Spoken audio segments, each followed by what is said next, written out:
Hello, so today we are going to be talking about factoring trinomials when a equals 1, and this is going to be a two-part video, so this is part 1. If you haven't already seen it, I recommend you watch the video on identifying factors using the graphing calculator, because you are going to be listing and making a factor chart for the products in this video. So, factor each expression. So for 1, we have to identify both the sum and the product.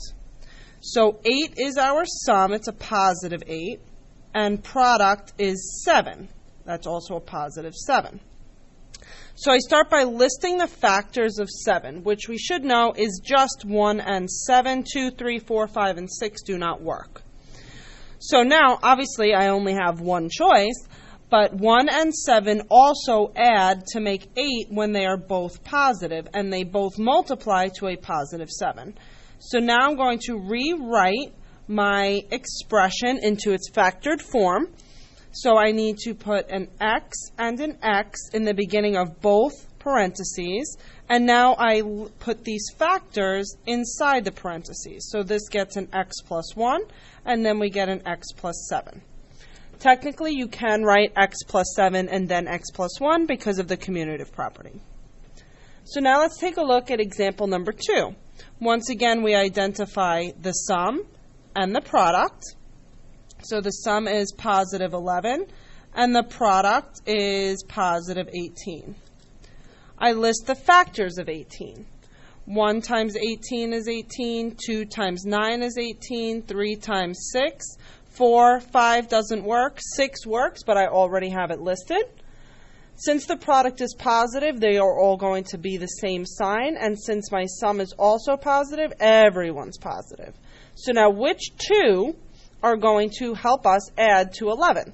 Well, 1 plus 18 makes 19, 2 plus 9 makes 11, there we go, found it. So I'm going to set up a set of parentheses, place my x in each beginning part of the parentheses, and now I'm going to put our factors inside the parentheses. So we found positive 2 and positive 9. So that becomes x plus 2 and x plus 9. We're finished. So let's do 2 more examples. So if I have a sum that is negative and a product that is positive, okay, it's going to be a little different than what we just had. So you want to keep in mind that when you have a product that's positive, technically I can multiply a positive times a positive to get a positive, or multiply a negative times a negative to also get a positive. So this entire list of factors, 1 times 10 and 2 times 5, could also be negative, in which case it's going to have to be for this example, because 1 plus 10 is positive 11, and 2 plus 5 is positive 7. I need a sum that is negative. So that means that each factor is actually a negative factor. So now I add negative 1 plus a negative 10 is negative 11. So that's the one I'm looking for. Same process though as before. I set up my 2 parentheses, place the x in the front of both, and now my factors are going to be x minus 1 and x minus 10. All right, and if you'd like to get a head start on number 4 and want to try it on your own, you can pause the video now. Okay, so we're back. So we have the sum, which is also known as b, is negative 13, and then our product is positive 30. Okay, I'll actually rewrite this as sum. So if our product is positive, the same thing happens as the example before.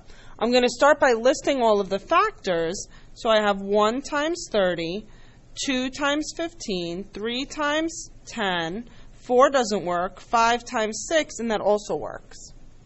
So if you need help identifying the factors, you can go into your graphing calculator, go into y equals, type in the product divided by x, take a look at the table setup, which is second window, change the independent to ask, and then go into the table.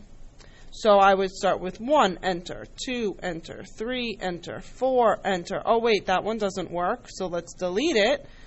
5, enter, 6, enter, but I already have a repeat, so I'm going to delete the 6.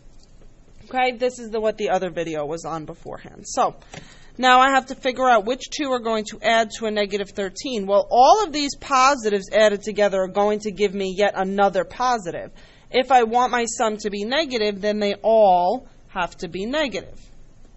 So negative 1 and negative 30 make negative 31. This makes negative 17. This makes negative 13. So negative 3 and negative 10 are the two numbers we will use to put into our factors. So once again, set the parentheses, set the x in the front, and now I have x minus 3 and x minus 10. So I hope you enjoyed this video, and I'll see you in part 2.